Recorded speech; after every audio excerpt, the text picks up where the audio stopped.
Today I want to get right into it and just basically start telling you what you should be doing. A lot of videos are really based around what you're doing wrong, and then eventually they'll get around to how to put it right. But I want to get straight into how to put it right with a new drill.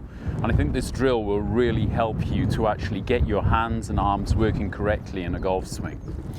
The drill actually has its roots in a drill that Peter Cowan, a very famous golf instructor, was using to get people to improve their takeaway.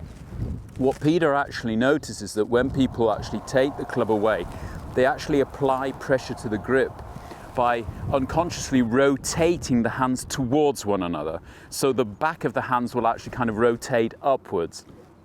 And this was helping them to hinge their wrists correctly at the start of the backswing. And as you know, I've been working very hard on how the hands not only work in the backswing, but maybe even more importantly, how they should be working in the downswing, especially the feeling of releasing the golf club away from the target, resisting that with your lower body and legs, and getting a kind of a yin and a yang feeling of pressing the club away from you with your arms and hands, and at the same time rotating with your body. And by balancing out these two actions, you're getting this beautiful kind of round controlled swing. What I found, however, is that when my students are doing this, they almost kind of get lost after they've made this initial movement with the club. And they're also not finding it easy to spend enough time on the driving range practicing it.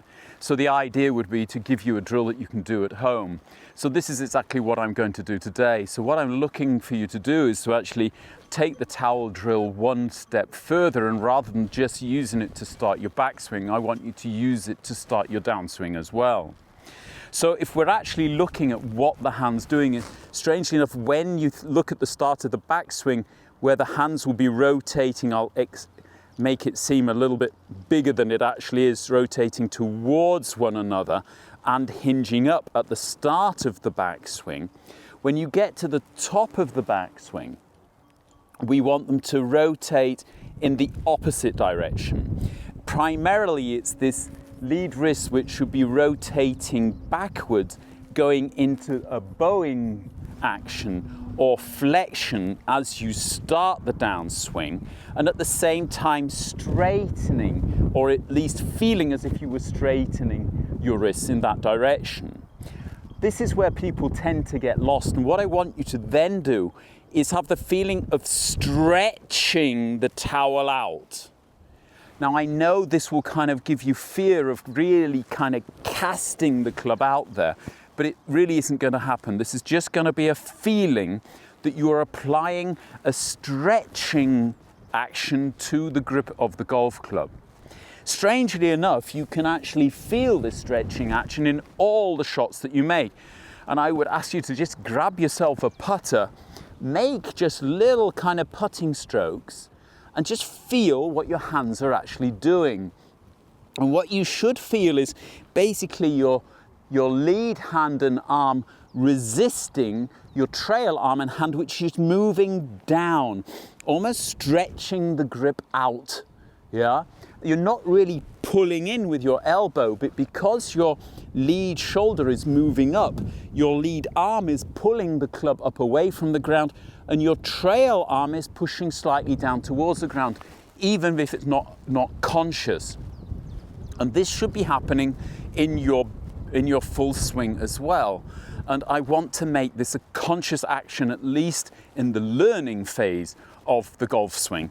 So when we're learning the golf swing, we have the feeling as we start the backswing that we're going to twist the hands towards one another, making the back of the hands turn up towards the sky, the feeling. Obviously, the grip won't twist like a towel. You hinge your wrists, rotate them back on plane, and then when you get to the top of the swing, the feeling is of twisting them in the opposite direction. Again, here I will just exaggerate it. You can see in order to get it to twist that much, I have to almost let go of it with the right hand. Now, obviously, we don't want that to happen. The right hand will actually tell you how much you are allowed to do this. But this kind of twisting and then straightening of the wrist. So you're pushing the club away from yourself. This is starting to accelerate the club down. Now, I don't want you to worry about casting here, because when you actually start to do this, this is not the only movement you're making. You will be dropping your hands and you will be starting to rotate back towards the target. And although you're applying force with your wrists and hands away from the target, there is enough force being applied both down towards the ground and back towards the target to hold inertia on the club and resist these forces that you're applying to the grip. This is when we're talking about pressure, getting pressure on the shaft. This is when the shaft actually should start to bend back. And in a lot of club fitting, that's where the fitter is actually looking for what strength of shaft you need, because if the shaft isn't bowing back, if you're not able to bend it at the top of the swing, then it's probably a bit too stiff for you. On the contrary, if you're getting too much bend there, then it's probably too soft for you. And although club head speed is very important, this loading of the shaft and your ability to keep load on the shaft until impact is one of the main aspects of fitting shafts to any club in your bag. But back to the truth, or back to the exercise. As you get down here, what is going to then be a little bit new for you is the feeling of, once you've actually rotated the lead wrist under and twisted against and straightened, at least in your feeling, the trail list, I want you to stretch the club out as you drop your arms and turn. This stretching of the grip is actually pushing the club down and around the circle and back through the ball to the target. I'm not sure how Tommy Fleetwood actually explains his swing. I know that he has a feeling of almost punching the ball, and that his pro had got him to do this in order to get more width in the downswing.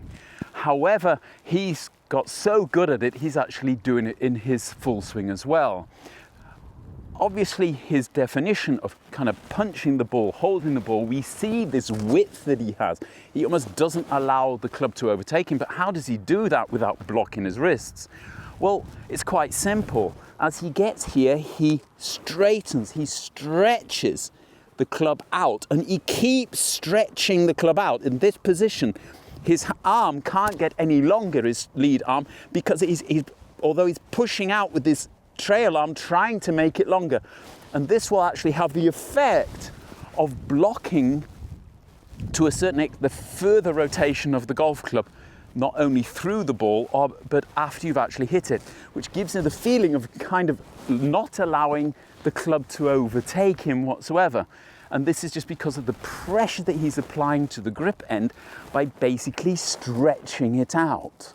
In fact, if we come back to our tower drill, you can modify the towel drill from the top by actually getting to the top, first starting by twisting the hands a little bit away from one another, stretching the towel out, and at the bottom allowing the trail hand to slip down the towel. This will also encourage you to turn your shoulders more, to get this lead shoulder up and away from the ball. And of course, this is something that you can be practicing at home and getting yourself used to. It's going to feel like you're applying far much more pressure to the towel in this case, and later to the club. And this pressure is going to be passed onto the shaft, and from the shaft to the club head, and from the club head to the golf ball. What this is doing for us is changing so much in the golf swing. It is stopping us from coming from the outside, because the wrists are bending inside of the target line. It is allowing us to start accelerating the golf club from the top of the swing. We don't have to wait till we're just before the ball and start flipping like a madman. We can actually start to accelerate progressively from the top of the golf swing. It allows us to apply pressure throughout the entire swing. It encourages our body to take part in the swing. The positives are just never ending. You're going to hit the back of the ball. You're going to have a better pressure on the ball. You're going to have a better transfer of energy on the ball. You should strike the ball better. This, I believe, is one of the keys to a good, solid and repetitive motion, which is going to require your arms and hands to do more than they've ever done before, to become active in your golf swing, not just for a short time at the bottom of the swing as you start it back and a short time at the bottom of the swing as you hit the ball. They're going to be active through the ball by showing them exactly what they have to do at every instance in the swing. This, I believe, is the drill of the future. Go out there and try it. If you've got any questions about it, leave it below in the comments. We'll probably be repeating this video in different forms again and again and again until you've understood it. But who knows, you might just get it first time. If you do, I expect a like and maybe even a subscription. Until the next time, goodbye.